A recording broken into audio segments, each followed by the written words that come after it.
अपने कानों पर हाथ रखकर सिसक रही थी और अरमान उसे जानलेवा नजर से देख रहा था। अब आगे आस्था फर्श पर अपने कानों पर हाथ रखकर सिसक रही थी और अरमान उसे जानलेवा नजरों से देख रहा था। शायद यह दृश्य उन लोगों ने पहले भी देखा हुआ था और सबको वह सीन याद आने लगा जब अरमान ने आस्था को पहली बार अपने कमरे में देखा था और उस पर गोली चला दी थी। एक बार फिर यह दृश्य याद आने पर सब लोगों ने एक दूसरे की ओर अविश्वास से देखना शुरू किया। किसी को समझ नहीं आ रहा था कि वे लोग क्या कहें। वहीं दादाजी अरमान को नाराज नजरों से देखते हुए तुरंत ही आस्था के पास चले आए और उसके सिर पर हाथ रख के चिंतित आवाज में बोले, आस्था बिटिया, तुम ठीक तो हो ना? अब जैसे दादाजी ने थोड़ा भरे स्वर में यह पूछा, आस्था ने तुरंत अपनी आंखें खोली और अपने सामने दादाजी को देखकर जल्दी से उसने दादाजी को गले से लगा लिया। फिर दादाजी ने आस्था के बालों में प्यार से हाथ फेरा और उसे थोड़ा शांत किया। तब तक नानी माँ चुपके से दरवाजा खोलकर यहाँ वहां देखने लगी कि आखिर यहाँ हो क्या रहा है। और जब उन्होंने सबको अरमान के कमरे में जल्दबाजी में जाते हुए देखा तो उन्हें भी अनजाना डर सताने लगा। अब देर न करते हुए वो अंश को गोदी में थामकर धीरे धीरे सीढ़ियां चढ़ने लगी। नानी माँ को हांफते हुए देखकर जल्दी से रश्मि ने आगे बढ़कर नानी माँ की गोदी से अंश को ले लिया और सभी के सभी लोग हैरानी से कभी आस्था को देख रहे थे तो कभी अरमान को। दादाजी ने जैसे तैसे आस्था को शांत कराया। तब तक नानी माँ भी वहां पहुंच गई और घबराई हुई आवाज में चिंतित होकर बोली, गोरी बिटिया, क्या हुआ तुम्हें? वहीं दादाजी तुरंत उठ खड़े हुए, अरमान को गुस्से में देखते हुए चिल्लाए, ये क्या बेहुदा हरकत थी अरमान? अब दादाजी को यूं अपने ऊपर चिल्लाते हुए देखकर अरमान ने उन्हें तीखी नजरों से घूरा और वो गुस्से से बरस पड़ा। आप मुझसे पूछ रहे हैं कि मैंने क्या किया? शुक्र मनाओ कि मैंने इस लड़की का भेजा नहीं उड़ाया। आपने देखा नहीं, यह मेरे कमरे में मौजूद थी और इसकी इतनी हिम्मत कैसे हुई कि अरमान सिंघानिया के कमरे में आकर सो गई? इसको तो इसका जवाब देना ही होगा। ये कहते हुए अरमान बड़ा ही डेंजरस लग रहा था। अब अरमान के इतना बोलते ही सब लोग एक दूसरे की ओर बेबसी से देखने लगे। किसी को उम्मीद नहीं थी अरमान ऐसा कुछ करेगा। कोई कुछ बोलने की सिचुएशन में नहीं था। वहीं आहान तो खुद को रोक नहीं पाया और अरमान की तरफ देखते हुए धीरे से फुसफुसाया, अरे ये क्या हुआ? कहा तो भाई एक मिनट के लिए भी भाभी से दूर नहीं रह पाते थे और अब देखो अपने कमरे में भाभी को देखते ही इन्हें इतना ज्यादा गुस्सा आ गया कि भाई ने अपनी बीवी पर ही गोली चला दी। ये कैसे हो सकता है यार? आहान की बकबक अरमान को तो सुनाई नहीं दी, लेकिन बाकी सब आहान को इस तरह से देखने लगे मानो जैसे उन्होंने किसी बेवकूफ देख लिया हो। सबने आहान को नाराज नजरों से देखा और होंठ भींच लिए, लेकिन किसी ने कुछ कहा नहीं। वहीं ध्रुव आहान पर नाराज होते हुए उस पर बरस पड़ा, तुम इस तरह की बकवास क्यों कर रहे हो? क्या तुम्हें नहीं पता है अरमान भैया पहले वाले अरमान भैया नहीं रहे, वह चेंज हो चुके हैं। तो बार बार वही बातें याद करके हमें गुस्सा क्यों दिलाते रहते हो? फिर ध्रुव ने आहान को सख्त नजरों से घूरते हुए चेतावनी दी, अगर अरमान भाई ने तुम्हें इस तरह से बड़बड़ाते हुए सुन लिया ना तो वह अपने हाथ में पकड़ी हुई बंदूक की सारी गोलियां कहीं तुम्हारे भेजे में न खाली कर दें। तो इसीलिए सोच समझकर बोला करो। इतना कहकर ध्रुव चुप हो गया और आहान चिढ़कर देखने लगा। अब ध्रुव के इस तरह से डांटे जाने पर आहान सूखे पत्ते की तरह कांपते हुए तुरंत रौनक के पीछे जाकर छुप गया और लड़खड़ाती आवाज में धीरे से फुसफुसाया, ना नहीं हवा हवाई, तुम तो मेरी बीवी हो ना, तुम मुझे अरमान भाई से बचा लोगी ना? प्लीज मुझे बचा लेना, मैं अब कुछ नहीं बोलूंगा। इतना बोलकर आहान तुरंत शांत हो गया। फिलहाल अब अरमान की बातें सुनकर दादाजी को कुछ समझ नहीं आया कि वह इस बात क्या जवाब दें। लेकिन ठीक उसी वक्त आस्था, जो गोली की आवाज से काफी डर हुई थी और अब अरमान के चेहरे पर अपने लिए नफरत भाव देखकर अंदर से उसका दिल पूरी तरह से टूट चुका था, क्योंकि आज उसके पति की आंखों में उसके लिए मोहब्बत का नामो निशान दूर दूर तक नहीं था। आस्था को कहीं ना कहीं अरमान की आंखों में अपने लिए नफरत और एक उलझन साफ साफ दिखाई दे रही थी। कहीं ना कहीं अरमान इस वक्त आस्था से कई सारे सवाल पूछना चाहता था। अरमान ने आस्था को ठंडी नजरों से देखा, फिर उसने गुस्से से अपनी मुट्ठियां भींच ली थी। कहीं ना कहीं आस्था सिचुएशन को भांपते हुए अपने आस-पास खड़े सभी लोगों को गौर से देख रही थी, क्योंकि सभी एक दूसरे की शक्ल को उलझन में देख रहे थे कि अब वो अरमान की बातों का क्या जवाब दें। लेकिन तब तक आस्था पूरी सिचुएशन को समझ चुकी थी, इसीलिए उसने खुद के इमोशंस पर कंट्रोल किया और अरमान के ठीक सामने जाकर बेबाकी से खड़ी हो गई और अपने दर्द को छुपाते हुए वो कड़वाहट से बोली, मिस्टर सिंघानिया, आपने ही मुझे अपने कमरे में आने की इजाजत दी थी। आखिरकार आप इतनी बड़ी बात कैसे भूल सकते हैं? आस्था के शब्द सुनते ही अरमान का चेहरा एक पल के लिए बदला। उसकी आंखों में कुछ ना समझ आने वाली बात थी। अरमान पूरी तरह उलझन में था। फिर वो झल्लाकर सोचने लगा, मैं अरमान सिंघानिया, वह भी एक लड़की को अपने कमरे में आने की इजाजत दे दूं? भला ऐसा कैसे हो सकता है? लेकिन तभी नानी माँ मामले की गंभीरता को समझते हुए जल्दी से आगे आई और अंश को आस्था की गोद में देते हुए अगले ही पल बोली, अरे आस्था बिटिया, तुमने तो कहा था कि केवल कुछ ही देर का काम है और तुम काम खत्म करके जल्दी से आ जाओगी। देखो ना, अंश कब से रो रहा है। अब यह सुनते ही सब उलझी हुई नजरों से अंश और नानी माँ को देखने लगते हैं। तभी नानी माँ ने आस्था को चुपके से कुछ इशारा किया और अचानक आस्था को केयर टेकर वाली बात याद आ गई और उसकी आंखें इधर उधर कुछ सोचते हुए घूमी और वह जल्दी से बात बदलते हुए जोश भरी आवाज में बोली, मिस्टर सिंघानिया, आपने मुझे समझाया था आपके कमरे में आपका सब सामान बिल्कुल ठीक जगह रखने के लिए। बस मैं सोने से पहले आपका सब सामान और कल सुबह आप क्या कपड़े पहनेंगे उसी के अकॉर्डिंग सब कुछ सामान रखने के लिए आई थी और सारा काम खत्म करने के बाद मैं काफी थक गई थी, इसलिए बैठे बैठे कब मेरी आंख लग गई मुझे पता नहीं चला। प्लीज मुझे माफ कर दीजिए। हालांकि आस्था ने अपनी आवाज पूरी तरह से शांत रखते हुए ये बात बताई थी, लेकिन अपने दिल के दर्द को छुपाना उसके लिए मुश्किल होता जा रहा था। कहीं ना कहीं सभी लोग तारीफ भरी नजरों से आस्था को देखने लगे, क्योंकि आस्था ने बड़ी चालाकी से बात को घुमा दिया था। कहीं ना कहीं आस्था भले ही बड़े कॉन्फिडेंस से यह बातें बोल रही थी, लेकिन भीतर ही भीतर उसका दिल कितना ज्यादा दुखी था, ये बात सिर्फ वही जानती थी, क्योंकि उसके सामने खड़ा उसका अपना पति, जो उसका अपना होकर भी आज उसे पूरी तरह से पराया सा लग रहा था। बस यही गम उसे अंदर ही अंदर खाए जा रहा था। फिलहाल नानी माँ आगे बढ़ी और आस्था के सिर पर हाथ रखकर सॉफ्टली बोली, बेटी, आगे से ऐसी गलती मत करना। तुमने देखा नहीं मिस्टर सिंघानिया को कितना ज्यादा गुस्सा आता है, वह तुम पर गोली चला सकते थे। आगे से इस बात का ध्यान रखना। लेकिन दादाजी तुरंत अरमान पर फट पड़े। कम से कम पूरी बात तो जान लेता, बेवकूफ। और आइंदा अगर तूने घर में बंदूक चलाई तो मुझसे बुरा कोई नहीं होगा, समझा तू? दादाजी को अरमान की फीलिंग की परवाह करने का मूड नहीं था, इसलिए दादाजी ने सबकी ओर देखकर शांत स्वर में कहा, बच्चों, काफी रात हो गई है, चलो सब अपने अपने कमरे में जाकर आराम करो। दादाजी ने जैसे ही अरमान को नजरअंदाज करते हुए यह कहा, वैसे ही अरमान की आईब्रो सिकोड़ गई और वो पूरी तरह से खामोश हो गया था। लेकिन उस वक्त वह समझ नहीं पा रहा था कि वो किसी लड़की को इस तरह से कैसे अपने कमरे में काम करने की इजाजत दे सकता है। दादाजी का आदेश मिलने के बाद सब लोग जल्दी से चुपचाप अपने अपने पार्टनर के साथ वहां से खिसक गए। आस्था ने एक बार फिर अरमान की ओर तीखी नजरों से देखा और बेमन से बोली, मिस्टर सिंघानिया, मैंने आपका सारा सामान सेट करके रख दिया है, मैं अब चलती हूँ। ये बोलकर आस्था ने गहरी नजरों से अरमान की ओर देखा और उसके बाद वो अंश को लेके नानी माँ के कमरे में आ गई। कहीं ना कहीं आस्था आज अंदर से पूरी तरह से टूटी हुई थी। उसका पति जो कभी उस पर जान छिड़कता था, आज उसी पति ने अनजाने में उस पर गोली की बरसात कर दी। अरमान की आंखों में अपने लिए नफरत देखकर आस्था का दिल तड़प उठा। वहीं अरमान अब थोड़ी देर तक अपनी सिगरेट कश लेकर उसे पीने लगा। अब अरमान यह समझने की कोशिश कर रहा था कि आखिरकार उसने इस लड़की को अपने कमरे में आने की परमिशन क्यों दी, कि और वह लड़की तरह से बेखौफ होकर अरमान के कमरे में सो गई। क्योंकि अरमान तो लड़कियों की परछाई तक बर्दाश्त नहीं करता है, फिर यह लड़की आखिरकार है कौन, और इसे मेरे बारे में ऐसी क्या क्या बातें पता है और किस हद तक पता है। जो बातें मैंने किसी को भी नहीं बताई वो भी इसे पता है। आखिरकार मैं एक अनजान लड़की को अपने सारे काम करने के लिए कैसे कह सकता हूँ, कैसे? अरमान पूरी तरह से कंफ्यूज था और अपनी कंफ्यूजन दूर भी करना चाहता था, लेकिन वह सीधे सीधे आस्था से सवाल पूछकर इस बात का उसे एहसास नहीं होने देना चाहता था कि अरमान भुलक्कड़ है। इसीलिए उसने गहरी सांस ली और सोचने लगा कि उसे खुद ही सारी बातें पता लगानी होंगी कि आखिरकार उसने इस लड़की को कितना और क्या क्या बताया है। यह सोचकर अरमान सीधा जाकर राजाओं की तरह अपने बेड पर बैठ गया। फिलहाल आस्था, जो कि नानी माँ के कमरे में आने के बाद अंश को देखते हुए चंचलता से बोली, सॉरी बेबी, मम्मा आप पर बिल्कुल ध्यान नहीं दे रही थी, आई एम रियली सॉरी। ये बोलकर उसने अंश के फोरहेड पर किस किया और उसे गोद में उठाकर बोली, पर क्या करूं मम्मा, अभी आपके डेविल जेडी को लेकर परेशान है। ये बोलते हुए उसने अंश को सीने से लगा लिया और एक बार फिर आस्था की आंखों के किनारे भीग गए थे। तब नानी माँ ने आस्था के सिर पर हाथ रखा और ममता भरी आवाज में बोली, बिटिया परेशान मत हो, सब ठीक हो जाएगा, कान्हा जी पर भरोसा रख।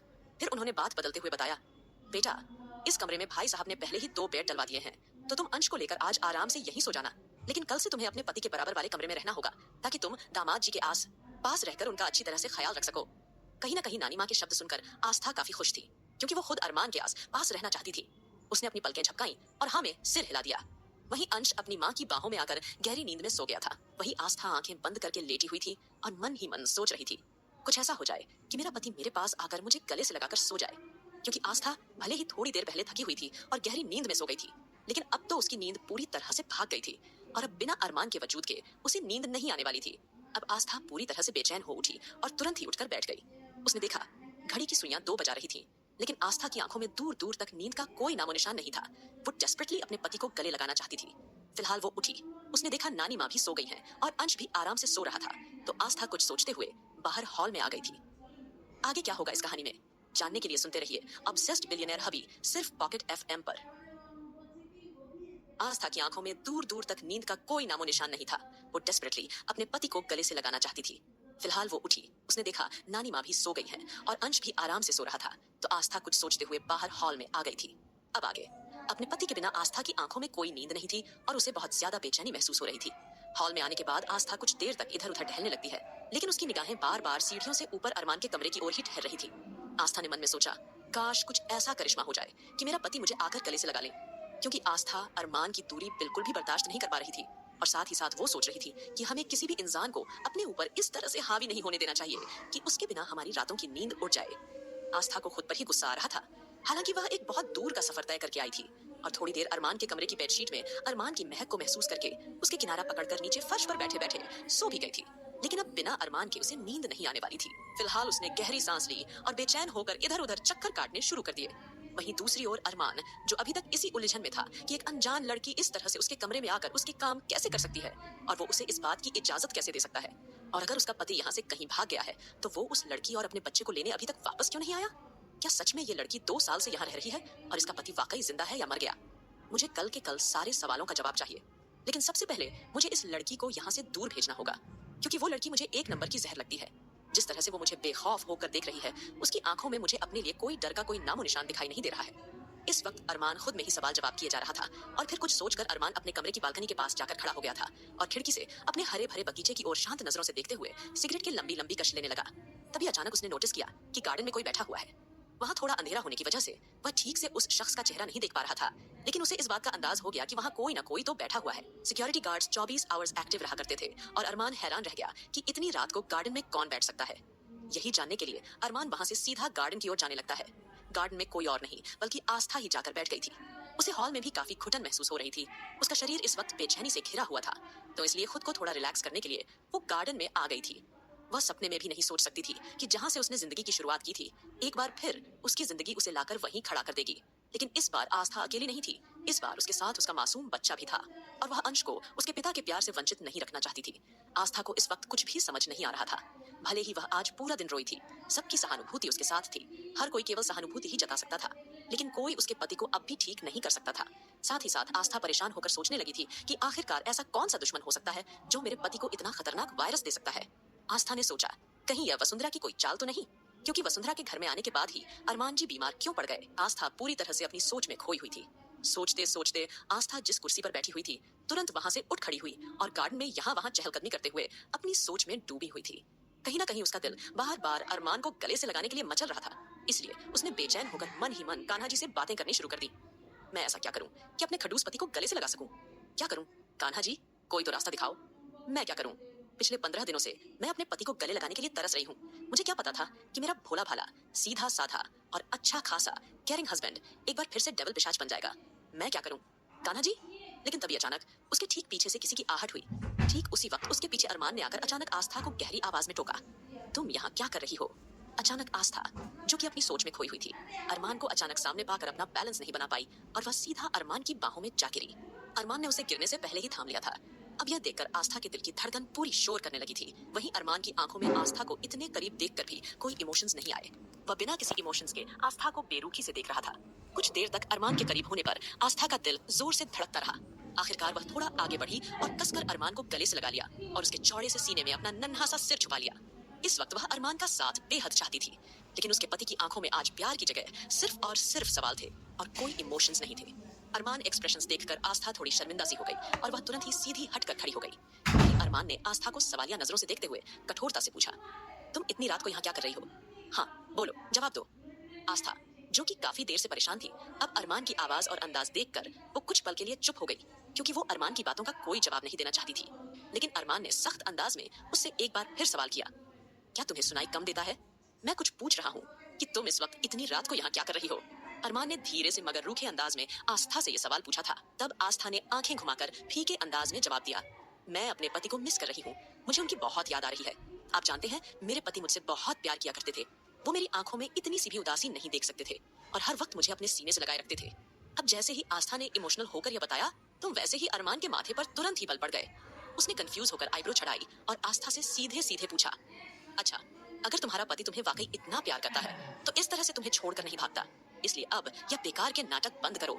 सच तो यह है कि कोई औरत कभी किसी आदमी को खुश रख ही नहीं सकती है। यह बात मैं अच्छी तरह से जानता हूँ। अगर अरमान सिंघानिया के डर की वजह से तुम्हारा पति यहाँ से कहीं भागा है, तो अब तक तुम्हारी मोहब्बत में उसे लौट आना चाहिए था। लेकिन मैं यह बात समझ चुका हूँ कि वह अपनी मर्जी से तुमसे दूर गया होगा। मेरे ख्याल से तुमने उसका इतना जीना हराम कर रखा होगा, इसीलिए उसने कहीं जाकर खुदकुशी कर ली होगी। हालांकि ये बात अरमान ने मुस्कुराते हुए कही थी, लेकिन उसकी आवाज में रूखापन साफ झलक रहा था। आस्था को यह सुनकर अगले ही पल झटका सा लगा और अरमान के शब्दों पर आस्था का चेहरा बदल गया। अपने पति के बारे में इस तरह की बातें सुनकर आस्था भी आग बबूला हो उठी। उसने अपनी आवाज ऊंची करते हुए अरमान को उंगली दिखाते हुए कहा, मिस्टर सिंघानिया, अपनी हद में रहिए। आपको कोई हक नहीं है कि आप मेरे पति के बारे में कोई भी उल्टी सीधी बातें करें, समझे आप? और मैं यहाँ गार्डन में क्या कर रही हूँ, इससे आपको कोई मतलब नहीं होना चाहिए। आस्था ने बिना डरे एकदम एटीट्यूड से अरमान को जवाब दिया, तो अरमान का पारा चढ़ गया था। उसके चेहरे के एक्सप्रेशन और भी ज्यादा बिगड़ गए थे। जैसे ही आस्था ने पूरे घमंड और एटीट्यूड से यह कहा, तो वैसे ही अरमान काफी ज्यादा चिढ़ गया और फिर वो झल्लाकर सोचने लगा, आखिर यह लड़की मुझसे बात करते वक्त डरती क्यों नहीं है? क्योंकि अरमान के सामने अच्छे अच्छों की पैंट गीली हो जाया करती थी, लेकिन आस्था तो बेखौफ होकर बिल्कुल बिंदास तरीके से अरमान से बात कर रही थी। यही बात अरमान को अंदर ही अंदर खाई जा रही थी और उसे इस तरह से आस्था का बिहेवियर बिल्कुल भी पसंद नहीं आ रहा था। इसलिए वह आस्था को तंज भरे अंदाज में देखते हुए बोला, क्यों, क्या हुआ? सच कड़वा लग गया क्या? अब मेरी एक बात कान खोलकर सुन लो। मुझे बिल्कुल भी पसंद नहीं है कि तुम भूतों की तरह इस तरह से सिंघानिया मेंशन में घूमो, समझी? इसलिए अभी और इसी वक्त अपने कमरे में जाओ। क्या तुम्हें इतना पता नहीं है कि तुम्हारा छोटा बच्चा है? वह तुम्हारे बिना रो रहा होगा। तुम्हें इतनी अकल होनी चाहिए। खैर, तुम्हारा छोटा बच्चा भी क्या सोचता होगा कि उसकी माँ इतनी रात को आखिर कहाँ चली गई होंगी। लेकिन उसे क्या पता कि उसकी माँ तो यहाँ सिंघानिया मेंशन के खूबसूरत से गार्डन में एंग्री बर्ड बनकर घूम रही है। अब जैसे ही अरमान ने आस्था को बेरुखी से ये कहा, तो वैसे ही आस्था की नजरें अनजाने में तीखी हो गई। अरमान के शब्द सुनकर आस्था ने हैरानी से अपनी आईब्रो चढ़ाई और गुस्से में बोली, आपकी हिम्मत कैसे हुई मुझे एंग्री बर्ड कहने की? और आपने हमें यह नया नाम क्यों दे दिया? हाँ। अब जैसे ही आस्था ने यह कहा, अरमान ने चौंकते हुए अगले ही पल सवाल किया, नया नाम दे दिया मतलब? ये सवाल सुनते ही आस्था का माथा ठनका और उसने अपने गुस्से को दबाया। वो इस तरह अरमान को कोई भी पुरानी यादें याद नहीं दिला सकती थी, क्योंकि ध्रुव उसे अरमान की कंडीशन के बारे में अच्छी तरह से समझा चुका था। इसलिए अब आस्था को काफी पेशेंस से काम लेना था। तो उसने गहरी सांस लेते हुए शांत स्वर में कहा, देखिए मिस्टर सिंघानिया, मेरा इस वक्त आपसे बात करने का या आपसे आर्गुमेंट करने का कोई इरादा नहीं है। सो प्लीज आप जाइए, जाकर अपने कमरे में आराम कीजिए। और मैं भी जा रही हूँ, आखिर मेरा बच्चा छोटा है और वह मेरा इंतजार कर रहा होगा। इतना बोलकर आस्था ने मुंह बनाते हुए अरमान के सवाल को इग्नोर किया तो अरमान का खून पूरी तरह से खौल उठा था। इससे पहले कि वो आस्था पर अपनी भड़ास निकाल पाता, उससे पहले ही आस्था वहां से जल्दी से चली गई थी। उसकी पीठ को जाते देख अरमान ने मुट्ठियां भींची और दांत पीसे। आखिरकार यह लड़की समझती क्या है अपने आप को? और क्या इसे नहीं पता कि अरमान सिंघानिया के सामने ज्यादा नहीं बोलना चाहिए? ये इतना क्यों बोलती है और इसे इतना गुस्सा क्यों आता है? एंग्री बर्ड कही की। अब इस वक्त अरमान आस्था के बारे में सोचने से खुद को रोक नहीं पाया और फिर अचानक वो एकदम से सोचने लगा, एंग्री बर्ड, मुझे इस लड़की को इतना भाव देने की क्या जरूरत थी? और फिर यही तो यह चाहती होगी ना कि मैं इसे ज्यादा से ज्यादा भाव दूं, लेकिन अब ऐसा नहीं होगा। यह बोलते हुए बिना देर किए अरमान भी पैर पटकते हुए अपने कमरे में चला गया था।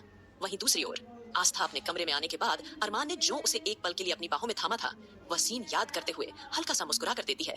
फिर खुश होकर अंश को अपनी बाहों में भरकर सोने की कोशिश करने लगी। वहीं फिलहाल अब दुख के बादल छंट चुके थे और अगली सुबह सिंघानिया मेंशन में सुनहरी धूप इस तरह से फैली हुई थी जैसे किसी तूफान और भारी बारिश के बाद की धूप, जो बड़ी ही सुहानी लग रही थी। सभी सोकर उठ चुके थे। आगे क्या होगा इस कहानी में जानने के लिए सुनते रहिए ऑब्सेस्ड बिलियनेयर हबी, सिर्फ पॉकेट एफएम पर। वहीं फिलहाल अब दुख के बादल छंट चुके थे और अगली सुबह सिंघानिया मेंशन में सुनहरी धूप इस तरह से फैली हुई थी जैसे किसी तूफान और भारी बारिश के बाद की धूप, जो बड़ी ही सुहानी लग रही थी। सभी सोकर उठ चुके थे। अब आगे आस्था, जिसने मन ही मन ठान लिया था कि एक बार फिर वो अपने पति को अपना बनाकर ही दम लेगी, चाहे इसके लिए उसे कितने भी पापड़ क्यों ना बेलने पड़े। फिलहाल आस्था ने अपने कमरे का कबर्ड खोला और फटाफट से अपना खूबसूरत सा एक अनारकली सूट लिया और बड़े ही प्यारे तरीके से तैयार होकर एकदम नई नवेली दुल्हन की तरह सज धज कर तैयार हो गई। उसने हाथों में चूड़ियां पहनी, बालों में गजरा लगाया और सीधा किचन में चली गई थी, क्योंकि पिछले कुछ दिनों से किसी ने भी उसके हाथ का नाश्ता नहीं खाया था और सभी उसके हाथों का स्वाद काफी मिस भी कर रहे होंगे। यही सोचकर देर न करते हुए आस्था ने सबके लिए फटाफट से नाश्ता रेडी करना शुरू कर दिया था। सबकी पसंद का उसने पनीर के, गोभी के पराठे, वेज पुलाव, कितनी सारी चीजें जो सभी लोगों को पसंद थी, वो फटाफट से बना दिए थे। जल्द ही आस्था के बने हुए खाने की खुशबू पूरे सिंगानिया मेंशन में महक रही थी। वहीं दूसरी ओर आहान ने रौनक के माथे को चूम कर धीरे से बोला, मिस हवाई, सचमुच समझ में नहीं आता कि रात को तुम इतनी प्यारी क्यों लगती हो। दिल करता है कि ये रात कभी खत्म ना हो और पूरी रात बस मैं तुम्हें ही इसी तरह देखता रहूं और अपनी आंखों में बसाता रहूं। वहीं रौनक भी ब्लश करते हुए आहान की बातें सुन रही थी, लेकिन जैसे ही उसके नाक में आस्था के बने हुए खाने की खुशबू टकराई, अचानक से उसने अपने मुंह से आहान की नोज पर काट लिया और एकदम से बोली, सॉरी सॉरी, खाने की खुशबू फील करके मुझसे बर्दाश्त नहीं हो रहा, मुझे कहीं ना कहीं काटने को दिल कर रहा था, तो इसलिए सॉरी। हाँ, ऐसा बोलकर अब रौनक ने देरी न करते हुए फटाफट से बेड से उठकर बाहर की ओर दौड़ लगा देती है, क्योंकि आस्था के हाथ का बना हुआ खाना वह मिस नहीं करना चाहती थी। वहीं आहान बुरी तरह से नाक पकड़कर मुंह बनाते हुए गुस्से से बोला, तुझे मैं बाद में देख लूंगा, जब देखो मुझे काटती मारती रहती है मेरी जंगली बिल्ली। ये बड़बड़ाते हुए वह जल्दी से बाथरूम में घुस गया। वहीं दूसरी ओर वंशिका, राधिका और साथ ही साथ रश्मि, सबके कमरों तक आस्था के खाने की खुशबू पहुंच चुकी थी। राधिका तो तुरंत उठकर बैठ गई और सुमित को जगाकर जल्दी से बोली, देखा तुमने, जरूर आस्था ने सबके पसंद का नाश्ता बनाया होगा और उसने जरूर रौनक के लिए कुछ स्पेशल छटपटा नाश्ता बनाया होगा। अचानक राधिका मायूस होकर बोली, मेरा भी इस तरह का खाना खाने का बड़ा दिल करता है, पता नहीं मैं कब प्रेग्नेंट होंगी और कब मेरा बेबी मेरे पेट में आएगा। यह बोलते हुए राधिका ने मायूसी से अपने पेट पर हाथ फेर दिया था। वहीं राधिका के मुंह से एक बार फिर प्रेगनेंसी की बात सुनकर सुमित का दिमाग घूम गया। उसने आगे बढ़कर राधिका को कसकर पकड़ते हुए भौहें सिकोड़ी और गुस्से में कहा, क्या तुम्हें मेरी एक बात समझ में नहीं आती? मैंने तुम्हें कहा ना, मुझे बच्चा नहीं चाहिए, मतलब मुझे बच्चा नहीं चाहिए। और मैं तुमसे कितनी बार कह चुका हूँ कि मेरे सामने इस तरह बच्चे के बारे में बार बार जिक्र मत किया करो। मुझे किसी भी कीमत पर बच्चा नहीं चाहिए, क्योंकि मैं अभी किसी बच्चे की जिम्मेदारी उठाने के लिए बिल्कुल तैयार नहीं हूँ।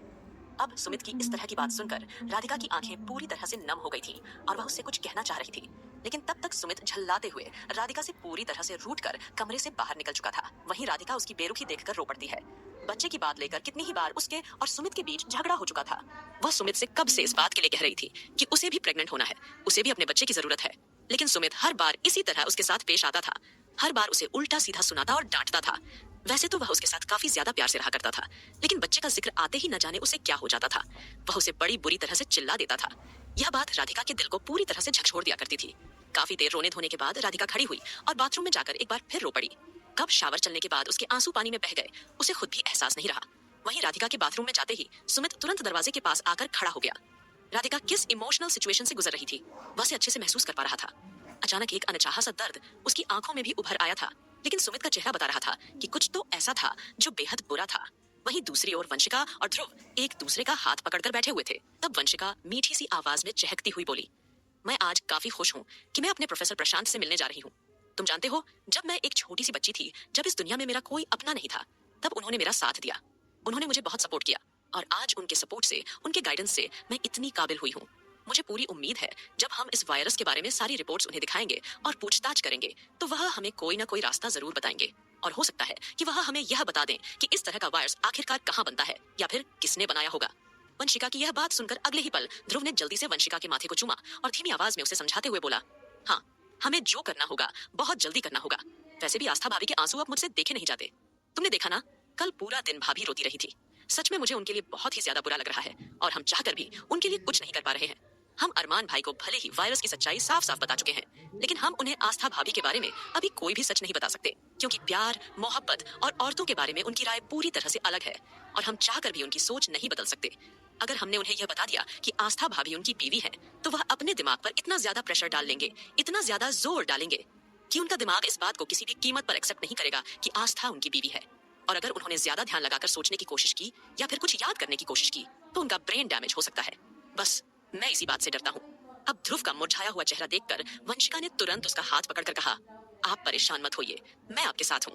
और पिछले कुछ दिनों से जैसे हम लोग इस तरह चोरी चुपके मिल रहे हैं, और आगे भी हम चोरी चुपके मिलते रहेंगे। अरमान भाई के लिए हम इतना सेक्रीफाइस कर ही सकते हैं, और वैसे भी ये फीलिंग मुझे काफी अच्छी लग रही है। लेकिन फिर भी मैं चाहती हूँ कि आप मुझे इस पूरी दुनिया के सामने भी प्यार करें, इस तरह चोरी चुपके नहीं। वंशिका की बात सुनकर ध्रुव ने उसे छेड़ते हुए कहा, अगर ऐसी बात है तो। यह बोलकर ध्रुव आगे बढ़ा और वंशिका के होठों की ओर झुकने लगा। वंशिका लगातार उसे रोकती रह गई, लेकिन अब ध्रुव आगे बढ़ चुका था। फिलहाल रश्मि आकाश को जगाकर तुरंत ही नीचे ले आई थी और एकदम से बोली कि उसे फटाफट से कुछ खाना है। आज कितने दिनों के बाद सब मिलकर आस्था के बने हुए हाथ का खाना खाने वाले थे, तो इसलिए सब लोग काफी ज्यादा एक्साइटेड थे। अभिमान जी और दादाजी भी वहाँ अब तक आ गए थे। दूसरी ओर नानी माँ, जिनकी आंखें अंश के रोने की आवाज से खुल गई थी। अब क्योंकि सुबह के 6:00 बज चुके थे और अंश को भूख लगी थी, नानी माँ जल्दी उठकर बैठी और अंश को देखकर प्यार से बोली, बेटे अब शांत हो जा। अगर तू इस तरह से रोएगा तो कोई क्या कहेगा कि बड़ी नानी अपने बेटे को सही से संभाल नहीं पाई। ऐसे मत रो मेरे बच्चे। नानी माँ समझ चुकी थी कि आस्था बहुत जल्द ही उठकर यहाँ से चली गई है और शायद अब तक सबके लिए नाश्ता वगैरह भी बना चुकी होंगी। उन्हें लगा कि आस्था पूजा पाठ करने के लिए घर के ही बने मंदिर में बैठ गई होगी, इसीलिए उन्होंने इस वक्त आस्था को परेशान करना ठीक नहीं समझा। और नानी माँ ने सोचा कि उन्हें खुद ही अंश का ध्यान रखना चाहिए, उसके लिए दूध मंगवा लेना चाहिए। आस्था, जो कि फटाफट से नाश्ता बनाने के बाद हाथ जोड़कर मंदिर में पूजा करने के लिए बैठ गई थी और कान्हा जी से ढेर सारी शिकायत करने लगी। और अब अपने दिल का दुख दर्द कम करने के लिए कान्हा जी का भजन भी गुनगुना रही थी। मन ही मन उसने कान्हा जी से यह वादा किया कि बहुत जल्दी वो उनके मंदिर में उनके दर्शन के लिए आएंगी। वहीं दूसरी ओर नानी माँ ने सोचा कि उन्हें सबसे पहले अंश को संभालना चाहिए, उसके बाद देखेंगी कि आस्था कहाँ है। इसलिए वो अंश को पुचकारते हुए बोली, बेटा बिल्कुल मत रो, चुप हो जा मेरा बच्चा।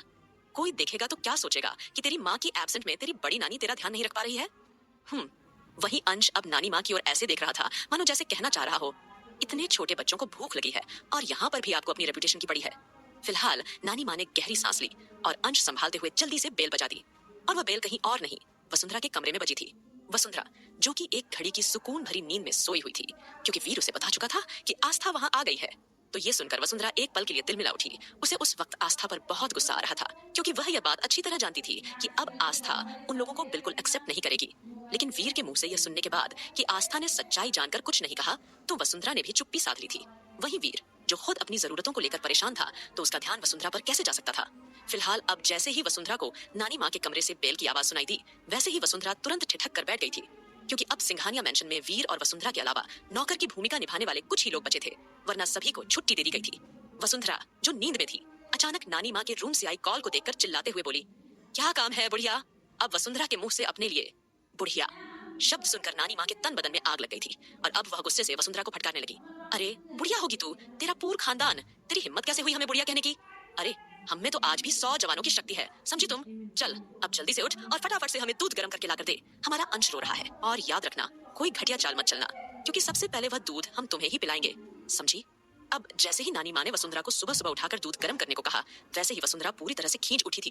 लेकिन यह सुनकर के वो उनके पोते अंश के लिए दूध मंगवा रही है, उसे कुछ अजीब सा एहसास होने लगा और बिना देरी किए वह जल्दी से उठकर दूध तैयार करके नानी माँ के कमरे में पहुंच चुकी थी और अंश को एकटक देखने लगी। वहीं नानी माँ अंश को गोद में झुलाते हुए वसुंधरा से बोली, अब यह दूध थोड़ा सा खुद पी और उसके बाद हम अपने बेटे को पिलाएंगे। आगे क्या होगा इस कहानी में जानने के लिए सुनते रहिए ऑब्सेस्ड बिलियनेयर हबी, सिर्फ पॉकेट एफएम पर। आप सब लोग नाश्ता कीजिए, रश्मि दीदी, राधिका दीदी ये आते ही होंगे, तब तक मैं इनकी फेवरेट काली कॉफी बनाकर रख देती हूँ। वहीं नानी माँ अंश को गोद में झुलाते हुए वसुंधरा से बोली, अब यह दूध थोड़ा सा खुद पी और उसके बाद हम अपने बेटे को पिलाएंगे। अब आगे ये शब्द सीधे वसुंधरा के दिल पर लगे थे, लेकिन फिलहाल उसके पास खुद दूध पीने के अलावा कोई और रास्ता नहीं था, इसीलिए वसुंधरा ने जल्दी ही दूध पिया। और जब नानी माँ को इस बात की तसल्ली हो गई कि यह दूध अंश के लिए पूरी तरह से सुरक्षित है, तब जाकर उन्होंने अंश को दूध पिलाना शुरू कर दिया। लेकिन वसुंधरा उस वक्त नानी माँ के कमरे से बाहर नहीं गई। यह देखकर नानी माँ वसुंधरा को घूरते हुए हल्की नाराजगी से बोली, अब यहाँ खड़ी खड़ी कर क्या रही हो? जाओ यहाँ से, मेरे बच्चे को नजर लगाओगी क्या? इस तरह से बच्चों को दूध पीते हुए नहीं देखते हैं, क्या तुम्हें इतना भी नहीं पता? नानी माँ की बात सुनकर वसुंधरा काफी ज्यादा अनकंफर्टेबल हो गई थी, क्योंकि उसके सामने उसके बेटे का बेटा मौजूद था। लेकिन वसुंधरा अपने काले कारनामों की वजह से उसे चाहकर भी छू तक नहीं पा रही थी। उसे कुछ अजीब सा लग रहा था। आज पहली बार अंश की मासूमियत को देखकर वसुंधरा का जी भर आया।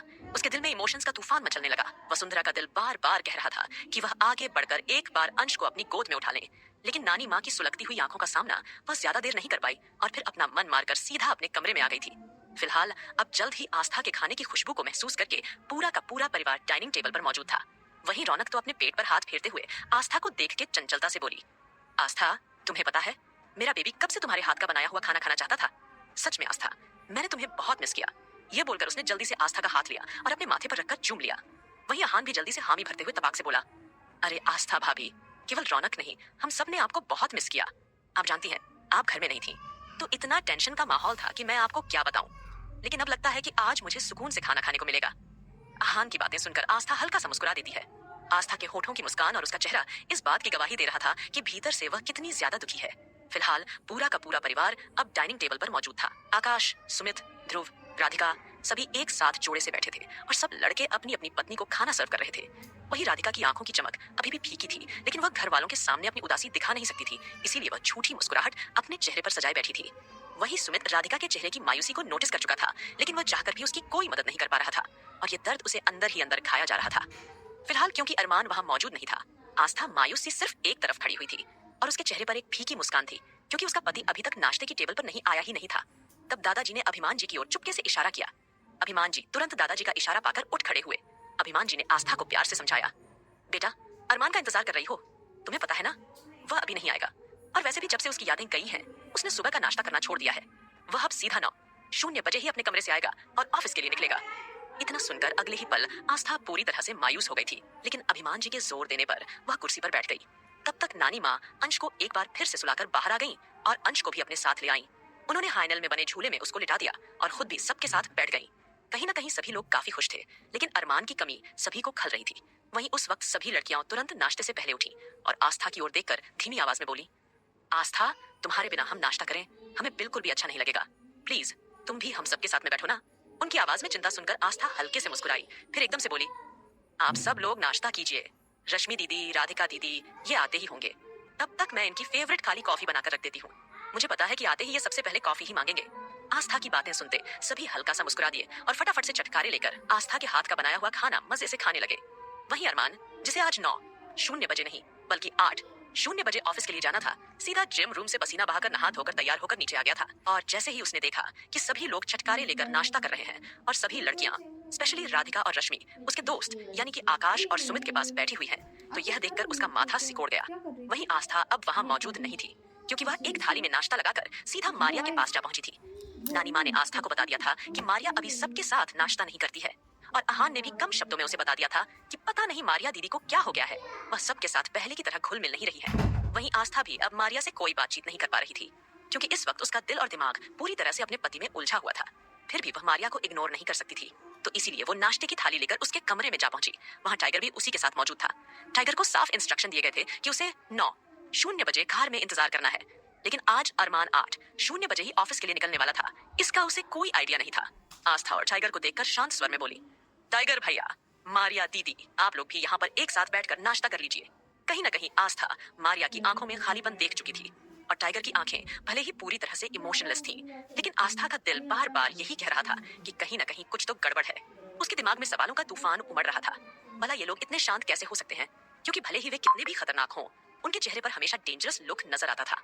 लेकिन आज मारिया और टाइगर के चेहरे के एक्सप्रेशन खामोश थे और यही खामोशी आस्था को खटक रही थी। फिलहाल उसने सोचा कि इस बारे में वो उनसे बाद में बात करेगी, इसलिए वो उन्हें नाश्ता देकर वहां से बाहर आ गई। और जैसे ही वह बाहर आई, उसने देखा कि नाश्ते की टेबल से थोड़ी ही दूरी पर खड़े होकर अरमान सभी लोगों को नाराज नजरों से देख रहा था। वहीं सभी लोग इस बात से बेखबर आराम से नाश्ता करने में बिजी थे।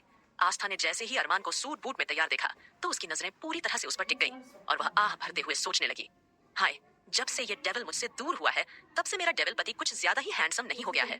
और मैंने तो इन्हें साफ साफ कहा था कि आपको शेविंग नहीं करनी है, लेकिन यह तो मुझे और भी ज्यादा स्मार्ट लग रहा है। कान्हा जी, अब मैं क्या करूं? अरमान को गहरी नजरों से देखते हुए आस्था उसकी स्मार्टनेस और उसके हैंडसम से चेहरे को प्यार से निहार रही थी। अब जैसे ही अरमान को किसी की नजर महसूस हुई, उसने एकदम से आस्था की तरफ देखा तो वह पूरी तरह से इरिटेट हो गया था और अगले ही पल उसने सोचा, ये लड़की मुझे इतनी बुरी तरह से क्यों घूर रही है? ओह गॉड! फिर वह सीधा डिनिंग टेबल पर जा पहुंचा था। वहीं अब जैसे ही सबने अरमान को डिनिंग टेबल पर देखा, सभी जो थोड़ी देर पहले हंसी खुशी नाश्ता कर रहे थे, वो एकदम खामोश हो गए। वहीं अरमान शक भरी नजरों से सभी लड़कियों को घूरने लगा और आंखों के इशारे से ध्रुव को देखकर इस तरह से झतला रहा था कि उसने भले ही लड़कियों को यहाँ रहने की इजाजत दे दी है, लेकिन इस तरह से उसके दोस्तों और भाइयों को लड़कियों के साथ फ्री होने की इजाजत नहीं दी है, जो वो सब इतना फ्री होकर उनके साथ नाश्ता कर रहे हैं। फिलहाल अरमान ने आईब्रो चढ़ाई और किसी से कुछ नहीं कहा और ऑर्डर देने वाली आवाज में बोला, मेरी कॉफी कहाँ है? अरमान की आवाज सुनकर आस्था तुरंत हरकत में आ गई। फटाफट से अरमान की कॉफी लेकर वो वहां मौजूद थी और उसके सामने उसकी ब्लैक कॉफी रख देती है। अरमान ने आस्था की ओर नजर उठाकर देखना जरूरी नहीं समझा, लेकिन आस्था की नजरें अरमान पर ही टिकी हुई थी। उसका दिल ही नहीं कर रहा था कि वो अरमान के अलावा किसी और को देखे, क्योंकि उसे उसका पति बहुत ही ज्यादा हैंडसम लग रहा था। अरमान का एटीट्यूड, अरमान का इरिटेटिंग बिहेवियर, पता नहीं क्यों आज उसे कुछ ज्यादा ही अट्रैक्टिव लग रहा था। आस्था ने मोह बनाया, लेकिन कुछ कहा नहीं। हालांकि उसके दिल के कोने में जो दर्द था, वह इतनी आसानी से खत्म नहीं होने वाला था, लेकिन अपने पति को देखने का तो उसका पूरा हक और अधिकार था। वहीं आहान ने अब जल्दी से अरमान को टोका, अरमान भाई, आप ये ब्लैक कॉफी मत पीजिए। पहले ये देखिए, पनीर के पराठे आस्था भाभी ने कितने मस्त बनाए हैं, बहुत ही स्वादिष्ट हैं। अब जैसे ही आहान ने भाभी कहा, वैसे ही भाभी शब्द सुनकर अरमान के माथे पर सिलवटें आ गई। वहीं ध्रुव ने जल्दी से आहान को कोहनी मारी तो आहान के मुंह से हल्की सी दर्द भरी चिख निकल गई और वो ध्रुव को सुलगती हुई नजरों से देखने लगा। लेकिन रौनक, रश्मि, आकाश, साथ ही साथ दादाजी और नानी माँ अब सबके सब एक साथ आहान को गुस्से से देखने लगते हैं, क्योंकि आहान ने बातों ही बातों में आस्था को भाभी जो बोल दिया था। अब जैसे ही आहान ने अपने शब्दों पर गौर किया, तो उसने तुरंत ही अपने बाल नोच लिए और परेशान होकर सोचने लगा, हे भगवान, मैं इतना बड़ा बेवकूफ कैसे हो सकता हूँ? हमेशा शेर के मुंह में सबसे पहले मैं ही हाथ डाल देता हूँ। फिलहाल आहान ने सिचुएशन को भांपते हुए खुद के इमोशंस को संभाला और अरमान की तरफ देखकर जल्दी से बोला, अरमान भाई, आप तो जानते हैं ना, ये बेचारी अब अपने पति के साथ नहीं रहती और ये इतनी प्यारी है कि मेरा इन्हें भाभी बोलने का दिल करता है, तो मैंने बस ऐसे ही इन्हें भाभी बुलाना शुरू कर दिया। आई होप इससे किसी को कोई प्रॉब्लम नहीं होगी। जैसे ही आहान ने अटकती हुई आवाज में अपनी दिल की बात कही, तो अरमान ने उससे कुछ और पूछना जरूरी नहीं समझा। फिलहाल अरमान ने जल्दी ही अपनी कॉफी पी और खड़ा हुआ और बाकी चारों को देख के रोबदार अंदाज में बोला, अगर तुम लोगों का नाश्ता पानी हो गया हो तो फटाफट से मुझे स्टडी रूम में मिलो, उसके बाद मुझे मीटिंग के लिए निकलना है। यह बोलकर अरमान लंबे कदमों से सीधा स्टडी रूम में पहुंच चुका था। वहीं सभी लोग अरमान का इंस्ट्रक्शन पाते ही तुरंत जिसके हाथ में जो निवाला था, वैसे का वैसे ही फ्लैट में रखकर खड़े हो गए। वहीं रश्मि, राधिका उन लोगों को टोकते हुए एक साथ बोली, अरे अरे, आप लोग ये क्या कर रहे हैं? कम से कम नाश्ता तो पूरा करके जाइए। तभी आकाश और सुमित कोल्ड वॉइस में बोले, नहीं, सबसे पहले हमें अरमान की बात सुननी होगी, उसके बाद ही हम नाश्ता करेंगे। इतना कहते हुए वो सब बिना रुके सीधा अरमान के स्टडी रूम में जाने लगते हैं। वहीं ये सब देखकर सभी लड़कियों के चेहरे एकदम से मुरझा गए थे, क्योंकि उनके पतियों ने सही से पेट भरकर नाश्ता नहीं किया था, तो उनका भी आगे दिल नहीं किया कि वे नाश्ता कर सकें। तभी आस्था के दिमाग में ये सारी बातें खटक रही थी। उसे कुछ अनहोनी होने की आशंका नजर आई, इसलिए वो जल्दी से बोली, यह सब क्या हो रहा है नानी माँ? और अरमान जी इस तरह का अजीब बिहेव क्यों कर रहे हैं, मानो कि सभी लड़कियां उनके लिए अजनबी हों।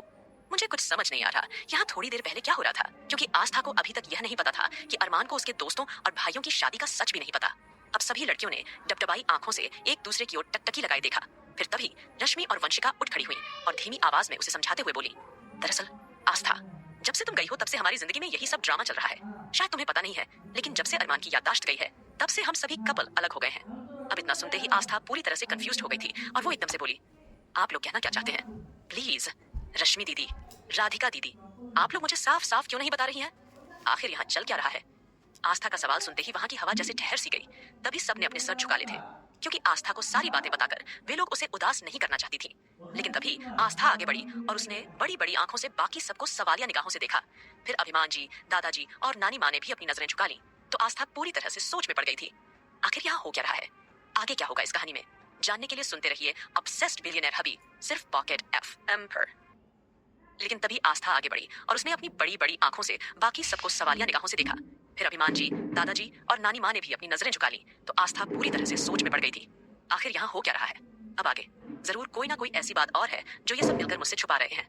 अब देर न करते आस्था आगे बढ़ी और रौनक को देखते हुए एकदम से बोली, रौनक, आहान जी की बीवी बनने से पहले तू मेरी दोस्त है और तुम मुझसे कुछ छुपा नहीं सकती। बता मुझे क्या हुआ है? और आप सब अरमान जी से अजनबियों जैसे बिहेव क्यों कर रहे थे? अब जैसे ही आस्था ने यह सवाल पूछा तो वैसे ही रौनक, जो कुछ ज्यादा ही मुंहफट थी, वह भला चुप कैसे रह सकती थी?